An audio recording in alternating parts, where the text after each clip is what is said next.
Okay, welcome to Self-Managed 360. My YouTube channel and my website are dedicated to self-management, mostly into stock market investing, real estate investing, and also project management. So we are providing modules, information for whoever wants to obtain more information on these topics. This video and the videos that are related to it are dedicated to stock market investing, how to invest in the stock markets, how to manage ourselves, our investments.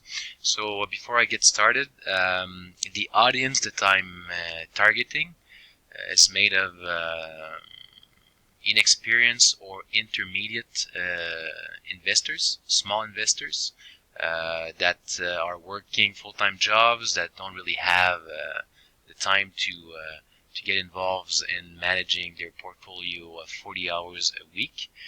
So I'm going to provide some basic information to be able to build a portfolio, selecting good companies, and once the core of our portfolio will be built, all we have to do is to keep an eye on the companies we own and to update our evaluation reports whenever required.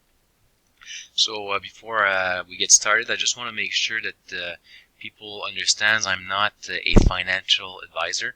I'm a small investor, like probably most of you, and I've read a lot of books on stock market investment, on corporate finance as well. I wanted to find a way to invest my money other than to keep it in a bank account that was providing a minimal return every year.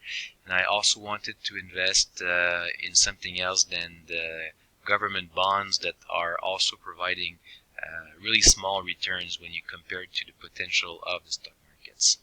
So as we will see in the following slides, in the following videos, my goal or investment strategy will be based on the evaluation of the financial performance of companies. So we will look at fundamentals, and we will also aim at investing on a long-term vision. We're not going to put any effort trying to time the market, or we will not become day traders either. So don't expect to become rich overnight. Don't expect to make a lot of money quickly. What we want to do is to invest in strong companies that will create value for us long term. So we will concentrate on these types of investment. So basically, when you decide to invest in the stock markets, what you do is you are going to buy shares of a company.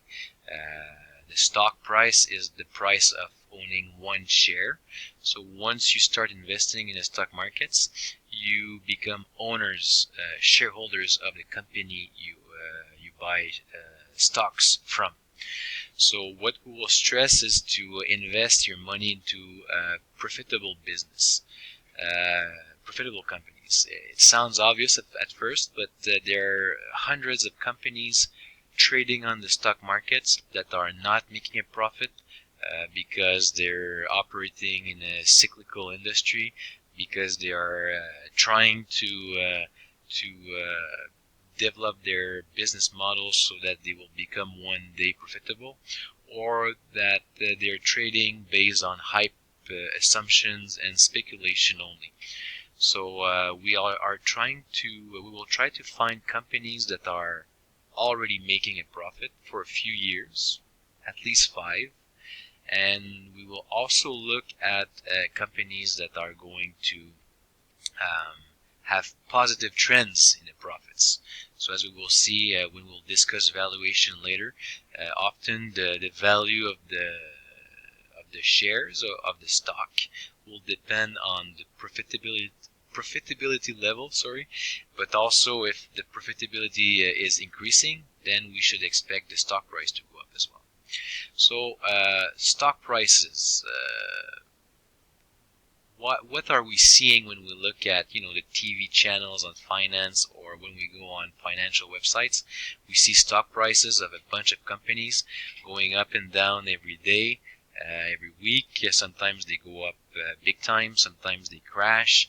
So basically, we need to understand that investing on the stock markets, when we invest in the stock markets, we're actually investing in a market that is actually run by the market laws.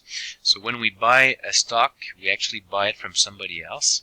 So if a stock is selling at $5, it means that somebody's willing to pay $5 to own a share, and somebody's willing to sell the share for $5. Doesn't mean that the company is worth $5 a share, but it means that one buyer and one seller has agreed to sell or to exchange, if I would say, shares for this price. However, often on the long term or mid-term to long term, the stock price will be influenced by the fundamentals of a company. So this is why we will discuss in the following videos how to evaluate the fundamentals of a company, and this is going to be the core backbone of our investing strategy. Short term, as we said, stock price are influenced by supply and demand. So when demand exceeds supply, like any type of commodities, price will go up. There's more buyers than sellers, so the sellers can expect to sell their stock at a higher price, and they will most probably find a buyer willing to pay for this price. To the contrary, if there's more demand to sell than to buy, so basically the supply exceeds the demand, price will go down. So often, we will see later, this is often what will cause market correction or market crash. Lots of people will try to sell their shares to be able to protect their money, so they will want to sell their shares at basically, well, obviously the highest price they can, but they will try just to offload their positions, and that will create pressure on the stock price. And this is when we sometimes see the stock price of a company to fall sharply in a short span of time, because there's more people willing to sell than to buy. So short term, to make it quick, short term stock markets are really driven by supply and demand, and long term they will be influenced more by the fundamentals of a company, so its financial performance, than by the market laws of supply and demand. So when we talked about fundamentals of a business, there are obviously many ratios and numbers to look at. We will concentrate on three major fundamentals that we believe are going to have an impact long term on the stock price. It's going to be the profitability. So as we said, we're going to invest in companies that are profitable, and we're going to invest in companies that are making a profit, but also, if I just jump the financial health item here and we talk about growth potential, we are also going to look at how much the profits have been increasing in the last 5, 6, 10 years. Obviously, profitability is one thing, but if we invest in a company that sees its profits shrink every year, then we may want to look at another investment opportunity. If we invest in a company that is profitable and that is growing its profits every year, well, we can expect the trend to last for the next 3, 4, 5 years at least. Obviously, we need to keep an eye on the fundamentals of the companies we will own. But when we want to decide on purchasing or not shares of a company, we'll look at its current profitability, and if it has grown, or if it's been stable for the last 5 years, or if it's actually been shrinking the last 2, 3, 4, 5, 6 years. And then we'll be able to have a better idea of what's in stock for us in the near future. We'll also talk about financial health. So we'll look at a document called the balance sheet. So basically, is a company owning more assets than it owes, like it owes debt.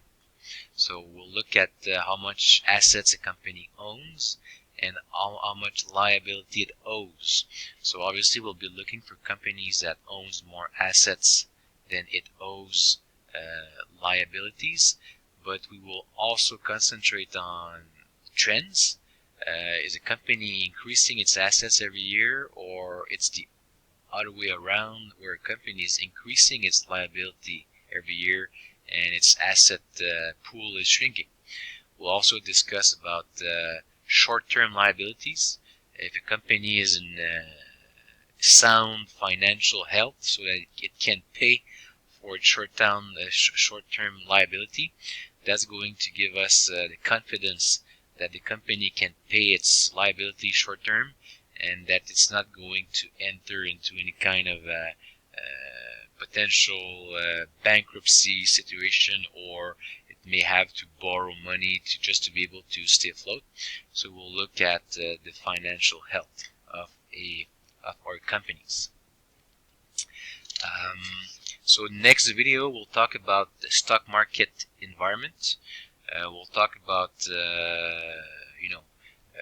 how the stock markets are influenced. We'll look at a couple of situations in 2008, for example, when stocks crashed. We'll look at how that happened, and what an investor should do when this type of situation show up.